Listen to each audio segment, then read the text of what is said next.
Hi guys, आप सबका हमारे यूट्यूब चैनल तस्मै कैरियर एकेडमी पे स्वागत है। गाइज, आपको इस वीडियो में हम बताएंगे जो इसरो ने अपना रिक्रूटमेंट नोटिफिकेशन निकाला है 2024 में, इंडियन स्पेस रिसर्च ऑर्गेनाइजेशन। तो उसने अपनी 30 वैकेंसी निकाल ली है अलग अलग पोस्ट के लिए। तो गाइज, हम आपको बताएंगे किस किस पोस्ट के लिए वैकेंसी निकाल ली है, क्या उसका क्राइटेरिया है, सिलेक्शन प्रोसीजर क्या है, कब इसके रजिस्ट्रेशन स्टार्ट हो जाएंगे, कब लास्ट डेट है इसके रजिस्ट्रेशन की, ये पूरी डिटेल हम आपको इस वीडियो के माध्यम से देंगे। तो गाइज, आपसे रिक्वेस्ट है वीडियो को पूरा देखें और साथ ही साथ में हमारे इस यूट्यूब चैनल को सब्सक्राइब कर लें, लाइक करें और ज्यादा से ज्यादा शेयर करें। तो गाइज, आपको बताते हैं इसरो रिक्रूटमेंट 2024 जो कि इसरो ने वैकेंसी निकाल लिया है, 30 वैकेंसी निकाल लिया है अलग अलग पोस्ट के लिए। उसके बारे में हम आपको इस वीडियो में पूरा बताएंगे। इसरो यानी कि इंडियन स्पेस रिसर्च ऑर्गेनाइजेशन। तो गाइस, सबसे पहले बात करते हैं आपकी हम इसकी ऑफिशियल वेबसाइट की। इसकी ऑफिशियल वेबसाइट क्या है, जहां पर आपको जाकर के रजिस्ट्रेशन करना है, जहां पे आपको पूरा फॉर्म फिल करना है अपना, और पेमेंट फीस वगैरह जो पेमेंट है वो आपको ऑनलाइन जो मोड पे पेमेंट करना है, वो सारी चीज जो है आपको इसी वेबसाइट पे जाकर के करनी है। इसरो की वेबसाइट है www.isro.gov.in। इस वेबसाइट पे जाकर के आपको अपनी पूरी फॉर्मेलिटीज पूरी करनी है, सारे जो डॉक्यूमेंट्स हैं आपको वो सारे अपलोड करने हैं, ऑनलाइन फीस है आपको पेमेंट करनी है लास्ट डेट से पहले पहले। तो ये इसकी ऑफिशियल वेबसाइट है इसरो की। तो गाइज, अब बात करते हैं इसके एप्लीकेशन फॉर्म कब से स्टार्ट होना है, जो इसका जो है एप्लीकेशन के फिल करने का क्या डेट है। तो गाइज, एप्लीकेशन स्टार्ट डेट जो है ये है 27 अगस्त 2024। 27 अगस्त 2024 से आप इनकी ऑफिशियल वेबसाइट पे जाकर के, जो इसरो की ऑफिशियल वेबसाइट है isro.gov.in, इस पर जाकर के आप अपना रजिस्ट्रेशन करा सकता है 27 अगस्त 2024। अब बात करते हैं application last date. Last date कब है, कब तक जाकर के आप जाकर के जो है फॉर्म फिल कर सकते हैं। तो लास्ट डेट है 10 सितंबर 2024। गाइज, 27 अगस्त 2024 से लेकर के आप 10 सितंबर 2024 से पहले पहले आप इनकी इसरो की वेबसाइट पर जाकर के, जो ऑफिशियल वेबसाइट पे है, वहां पे जाकर के फॉर्म फिल कर सकते हैं। वहां जो फॉर्मेलिटीज है वहां जो है डिटेल फिल करके आप पेमेंट करके जो फीस है वो करके आप अपना रजिस्ट्रेशन करा सकते हैं। अब गाइज, बात करते हैं एप्लीकेशन फीस कितनी है। 750 रुपए इसकी एप्लीकेशन फीस है।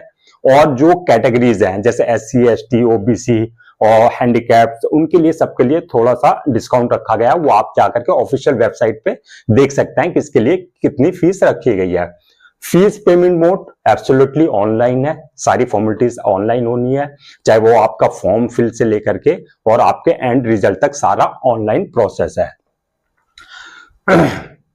अब गाइज, बात करते हैं जो इसरो ने वैकेंसी निकाल ली है, जो अपनी 30 वैकेंसी निकाल लिया है, वो किस किस पोस्ट के लिए निकाल लिया है वो हम आपको पूरी डिटेल बता देते हैं। एक तो है आपका टेक्निकल असिस्टेंट, टेक्निकल असिस्टेंट के लिए वैकेंसी निकाल ली है। दूसरा टेक्नीशियन B ग्रेड, उसके लिए निकाल लिया है। हैवी व्हीकल ड्राइवर, जो हैवी व्हीकल ड्राइवर है उनके लिए पोस्ट निकाल ली है। लाइट व्हीकल ड्राइवर, उनके लिए पोस्ट निकाल लिया है। और साथ में जो कुक होते हैं उनके लिए वैकेंसी निकाल लिया है। अब इसको हम बताएंगे, आगे बताएंगे कि किस हैवी व्हीकल ड्राइवर के लिए कितनी पोस्ट है, और टेक्निकल असिस्टेंट के लिए कितनी पोस्ट है, और टेक्नीशियन के लिए कितनी है। ये सारी डिटेल हम आपको आगे बताएंगे। अब इसकी बात कर लेते हैं यहाँ पे क्राइटेरिया कि इन पोस्ट को अप्लाई करने के लिए, इन पोस्ट के लिए अप्लाई करने के लिए आपको क्या क्राइटेरिया है, चाहिए, कितनी एज चाहिए आपको। सबसे पहले आप मिनिमम एज आपकी 18 साल होनी चाहिए, और मैक्सिमम आपकी जो है 35 यानी कि 35 साल की एज से पहले पहले आप इन सब पोस्ट के लिए अप्लाई कर सकते हैं। अगर आप SC ST से हैं तो आपको 5 इयर्स की एज में रिलैक्सेशन दिया जाएगा एज पर जैसे गवर्नमेंट नॉर्म्स होते हैं। और अगर आप OBC से बिलोंग करते हैं, OBC कैटेगरी से हैं, तो वहां पे आपको 3 इयर्स का जो है छूट दी जाएगी एज में। और नेशनलिटी आपकी इंडियन होनी चाहिए। तो गाइज अब बात करते हैं पोस्ट वाइज के पोस्ट कौन सी हैं, वैकेंसी कितनी है उस पोस्ट में, क्या क्वालिफिकेशन चाहिए, क्या एक्सपीरियंस चाहिए, कितनी सैलरी होगी स्टार्टिंग, क्या क्या आपको अलाउंसेस मिलेंगे, वो सारी चीजें आज हम आपको इस वीडियो में बताते हैं। तो नंबर 1 पे है गाइज टेक्निकल असिस्टेंट मैकेनिकल। इसमें 10 वैकेंसी निकाल ली है इसरो ने। टेक्निकल असिस्टेंट मैकेनिकल 10 वैकेंसी निकाल ली है। इसके लिए मिनिमम क्वालिफिकेशन क्या चाहिए, कम से कम आपका 3 years diploma in mechanical engineering with first division. आपका 3 साल का डिप्लोमा होना चाहिए मैकेनिकल इंजीनियरिंग में और फर्स्ट डिवीजन इसमें आपने सिक्योर की हुई हो। अब गाइज इसके सैलरी की बात कर लेते हैं। मिनिमम सैलरी जो स्टार्टिंग होगी वो 44,900 से स्टार्टिंग होगी, 44,900 से, और ये आपकी सैलरी पहुंच जाएगी अकॉर्डिंग टू एक्सपीरियंस। आपका जैसे जैसे एक्सपीरियंस होता रहेगा 1,42,400, ये सारी चीज जो है यहां तक आपकी सैलरी पहुंच जाएंगी। और इसके साथ साथ आपको सारी जितनी पोस्ट हैं उसमें अदर अलाउंसेस जैसे मेडिकल अलाउंसेस है, आपका जो है हाउसिंग अलाउंसेस है, या आपका जो है नेशनल पेंशन स्कीम है, और आपका जैसे लीव ट्राइबल कंसेशन है, जो सेंट्रल गवर्नमेंट के नॉर्म्स के हिसाब से जो गवर्नमेंट अलाउंसेस होते हैं वो सारे आपको इसमें दिए जाएंगे। अब बात करते हैं गाइस दूसरी टेक्निकल असिस्टेंट इलेक्ट्रिकल, दूसरी पोस्ट है टेक्निकल असिस्टेंट इलेक्ट्रिकल। इसके लिए एक पोस्ट है। इसके लिए कम से कम क्वालिफिकेशन आपको वही 3 years diploma in electrical engineering with first division. Same branch में सेम ट्रेड में आपने इलेक्ट्रिकल इंजीनियरिंग की हो, 3 इयर्स डिप्लोमा हो कम से कम 3 इयर्स का, और इसके अंदर जो सैलरी वही है 44,900 से स्टार्टिंग है और आपके 1,42,400 तक आपकी एक्सपीरियंस के हिसाब से बढ़ती जाएगी। और सारे जो अलाउंसेज हैं आपके जो गवर्नमेंट नॉर्म्स के जो सेंट्रल गवर्नमेंट के हिसाब से जो आपको अलाउंसेज मिलेंगे वो सारे अलाउंसेज इसमें भी आपको मिलेंगे। तीसरा है आपका टेक्नीशियन बी वेल्डर। वेल्डर के लिए ये भी एक वैकेंसी है। इसमें आपको मिनिमम क्वालिफिकेशन इसके लिए क्या है, SSLS या SSC प्लस आपको होना चाहिए साथ में ITI या NTC या NAC इन वेल्डिंग ट्रेड में। सेम ट्रेड में आपके पास ये वाले सर्टिफिकेट्स या डिप्लोमा होना चाहिए फ्रॉम NCVT, एनसीवीटी से होने चाहिए। गाइस हम आपको बता देते हैं ये एनटीसी क्या है। एनटीसी आपका नेशनल ट्रेड सर्टिफिकेट, एनएसी है आपका नेशनल अप्रेंटिसशिप सर्टिफिकेट, और एनसीवीटी क्या है आपका national council for vocational training. ये आपके हैं। तो आपका national council for vocational training से आपके पास एनटीसी, एनएसी या आईटीआई में डिप्लोमा होना चाहिए, एसएससी और इसके साथ में। अब गाइस बात करते हैं चौथे टेक्नीशियन बी इलेक्ट्रॉनिक्स मैकेनिक। ये 2 वैकेंसी निकाल ली है इसरो ने। इसमें भी आपका SSLS SSC पास प्लस ITI NTC NAC इनमें से कोई एक in electronics mechanic trade, same trade में आपका जो है NCVT से आपका जो है ये सर्टिफिकेट आपके पास होने चाहिए। इसकी जो सैलरी है वो 21,700 से लेकर के 69,100 तक है। सारे अदर अलाउंसेस आपको उनके बेनिफिट्स आपको मिलेंगे। अब गाइस बात करते हैं टेक्नीशियन बी टर्नर। इसमें आपकी एक वैकेंसी है। सेम वही आपको SSLS से या SSC पास होना चाहिए आप, प्लस आपके पास ITI NTC और NAC में से कोई एक सर्टिफिकेट होना चाहिए इन टर्नल ट्रेड, सेम ट्रेड में फ्रॉम NCVT से, यानी कि national council for vocational training. इससे आपके पास इनमें से कोई एक सर्टिफिकेट होना चाहिए। अब बात करते हैं नेक्स्ट टेक्नीशियन बी आपका mechanic auto electrical and electronics. इसके लिए गाइस एक वैकेंसी निकली है। सेम आपका SSLS या SSC पास होने चाहिए, प्लस आपके पास ITI या NTC या NAC से सेम ट्रेड में आपका जो है आपका पास सर्टिफिकेट होना चाहिए और NCVT से रिकॉग्नाइज्ड, यानी कि national council for vocational trade से आपके पास ये सर्टिफिकेट्स होने चाहिए। नेक्स्ट बात करते हैं आपके टेक्नीशियन बी फीडर। गाइस इसमें 5 वैकेंसी निकाल ली है इसरो ने।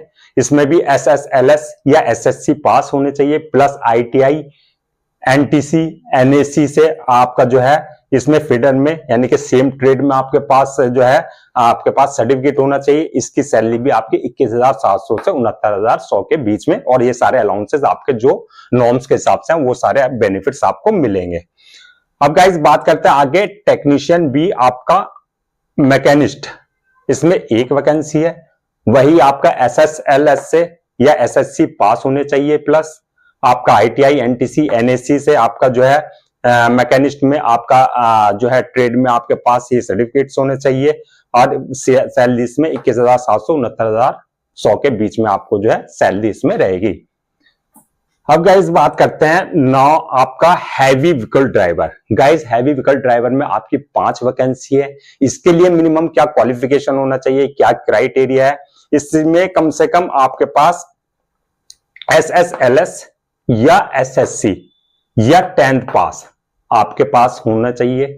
ये मिनिमम आपकी एजुकेशनल क्वालिफिकेशन है, प्लस आपके पास 5 इयर्स का एक्सपीरियंस होना चाहिए हैवी व्हीकल ड्राइविंग में।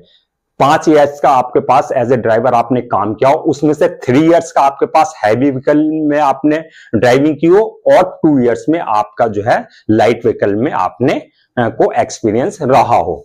इसमें सैलरी 19,900 से लेकर के आपका 63,200 तक आपको एक्सपीरियंस के हिसाब से बढ़ते बढ़ते इतना आप सैलरी मिल जाएगी। और इसमें भी सारे आपके जो अलाउंसेस है गवर्नमेंट नॉर्म्स के हिसाब से, जो सेंट्रल गवर्नमेंट्स के हैं, जो इसरो प्रोवाइड कराती है सारे अलाउंसेस, उसका बेनिफिट्स आपको मिलेगा। अब गाइस बात करते हैं लाइट व्हीकल ड्राइवर। इसमें 2 वैकेंसी है लाइट व्हीकल ड्राइवर की। सेम इसमें SSLS या SSC या आपके पास 10th क्लास पास आप होने चाहिए, प्लस इसमें आपके पास 3 इयर्स एक्सपीरियंस होना चाहिए एज द ड्राइवर इन आपका लाइट व्हीकल ड्राइविंग में। इसमें भी सैलरी वही 19,900 से लेकर के आपका 19,900 से स्टार्टिंग होगी, 63,200 तक आपके एक्सपीरियंस के हिसाब से आपका जो है सैलरी पहुंच जाएगी। अब लास्ट में आता है गाइस कुक। कुक की 1 वैकेंसी है। क्वालिफिकेशन इसमें क्या चाहिए, मिनिमम इसका क्राइटेरिया वही SSLS या SSC पास होने चाहिए इसमें आप, प्लस 5 इयर्स आपको एक्सपीरियंस होना चाहिए एज ए कुक। कहां पर एक्सपीरियंस होना चाहिए, या तो आपने किसी रिप्यूटेड होटल या कैंटीन में, वहां पे आपने एज ए कुक काम किया हो 5 इयर्स, तब आप इन पोस्ट के लिए अप्लाई कर सकते हैं। तो गाइज इसमें जो सैलरी है वही 19,900 से स्टार्टिंग होगी या 63,200 तक आपकी एक्सपीरियंस के हिसाब से पहुंच जाएंगे। और इसमें भी आपके जो है जो अलाउंसेज है, जो इसरो की तरफ से अलाउंसेज है, जो सेंट्रल गवर्नमेंट नॉर्म्स के हिसाब से अलाउंसेज है, वो सारे बेनिफिट्स आपको मिलेंगे। तो गाइज ये था आपका पोस्ट, कितनी पोस्ट है, वैकेंसी, मिनिमम क्या क्वालिफिकेशन चाहिए, क्या एक्सपीरियंस चाहिए, क्या क्राइटेरिया चाहिए, अब प्लस जो सैलरी है आपकी स्टार्टिंग और कहां तक आप सैलरी पा सकते हैं एक्सपीरियंस के हिसाब से, ये आपको पूरी डिटेल है। अब गाइज बात करते हैं सिलेक्शन प्रोसीजर। इन सभी पोस्ट को लेने के लिए 30 की 30 पोस्ट के लिए जो है जितनी वैकेंसी निकली है उनके लिए क्या सिलेक्शन प्रोसीजर होगा, कैसे इसमें जो है आपका जो है जॉब मिलेगी। तो सिलेक्शन प्रोसीजर जो है वो दो स्टेजेस हैं उसकी। एक होगा नंबर 1 पे आपका रिटन टेस्ट होगा और दूसरे पे आपका होगा स्किल टेस्ट। रिटन टेस्ट और स्किल टेस्ट बेस पे जो है आपका इसमें सिलेक्शन होगा। अब बात कर लेते हैं कि रिटन टेस्ट और स्किल टेस्ट कितने कितने मार्क्स होंगे।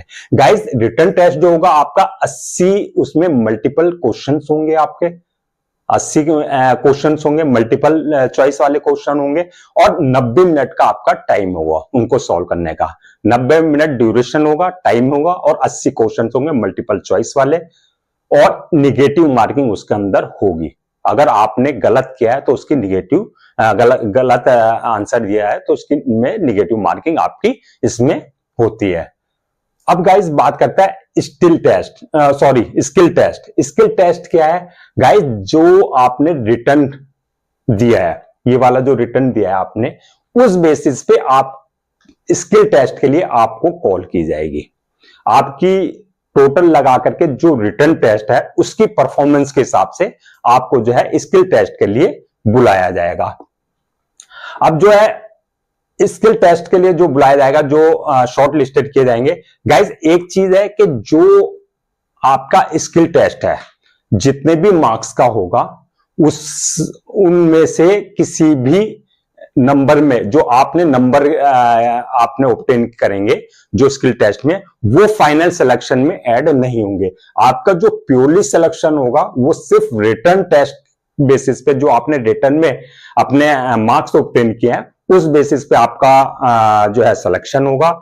स्किल टेस्ट में आपने कितने मार्क्स किए हैं, कितने गेन किए हैं, कितने ऑब्टेन किए हैं, उन मार्क्स को जो है फाइनल सिलेक्शन में ऐड नहीं किया जाएगा। तो बात कर लेते हैं आपका रिटन टेस्ट में और स्किल टेस्ट में आपका मिनिमम कितने मार्क्स आपको लेने होंगे। अगर आपने रिटन टेस्ट क्वालिफाई करना है तो मिनिमम कितने मार्क्स होने चाहिए और स्किल टेस्ट में मिनिमम कितने मार्क्स होने चाहिए। तो गाइस, अगर आप अनरिजर्व्ड कैंडिडेट्स हैं, यानी कि आप किसी स्पेसिफिक कैटेगरी को बिलोंग नहीं करते हैं, आप अनरिजर्व्ड हैं, यानी कि आप रिजर्व कैंडिडेट्स नहीं है, तो उसमें से अगर आपका रिटर्न जैसे 80 नंबर का है तो 80 में से मिनिमम आपको 32 मार्क्स, 32 मार्क्स पासिंग मार्क्स है, क्वालिफाइंग मार्क्स है, कम से कम इतने आपको लाने होंगे। और स्किल टेस्ट में आपको 100 में से कम 50 मार्क्स लाने पड़ेंगे। जब ये आप जो है जाकर के इसमें जो है आपका, अब आती है बात रिजर्व्ड कैंडिडेट्स की। ये तो अनरिजर्व कैंडिडेट्स के हैं। जो रिजर्व कैंडिडेट्स हैं जिनको स्पेसिफिक कोई कुछ रिजर्वेशन मिला हुआ है, तो उनको रिटन टेस्ट में 80 में से 24 मार्क्स लाने कंपलसरी है और स्किल टेस्ट में 100 में से 40 लाने उनके लिए मैंडेटरी है। तब जाकर के आप ये दोनों एग्जाम्स जो है क्वालिफाई करें पाएंगे, यानी कि ये क्वालिफाइंग आपके मिनिमम मार्क्स हैं कि इतना आपको लाने ही लाने हैं। तो गाइज ये है आपका, और हमने आपको ये बता दिया जो आपके ये स्किल टेस्ट है। आप चाहे इसमें 100 में से 100 नंबर ले आइए, चाहे 100 में से आप 80 नंबर लाइए, ये आपके फाइनल सिलेक्शन में नहीं ऐड होंगे। इसरो के नॉर्म्स के हिसाब से, इसरो के नोटिफिकेशन के हिसाब से आपका जो प्योरली सिलेक्शन होगा वो on the basis of written test होगा। रिटन टेस्ट बेसिस पे ही आपको स्किल टेस्ट के लिए कॉल किया जाएगा। उस रिटन टेस्ट बेसिस पे ही आपको शॉर्ट लिस्टेड करके स्किल टेस्ट के लिए बुलाया जाएगा और स्किल टेस्ट के बाद जो है आपका मिनिमम जो है ये मार्क्स लाएंगे, तब जाकर के आपका जो है आगे मेरिट बेसिस पे आपको जो है सिलेक्शन होगा। तो गाइज ये था पूरा detail ISRO Indian Space Research Organisation ने जो अपनी वैकेंसी निकाल ली है, 30 वैकेंसी निकाल ली है। गवर्नमेंट जॉब जो है आप जो गवर्नमेंट जॉब जो निकली है, तो आपको पूरा हमने इसमें आपको बता दिया है किस किस पोस्ट के लिए कितनी वैकेंसी, क्या क्राइटेरिया है, कितनी सैलरी है और सिलेक्शन प्रोसीजर है क्या है, ये सारी चीजें हमने बता दी आपको।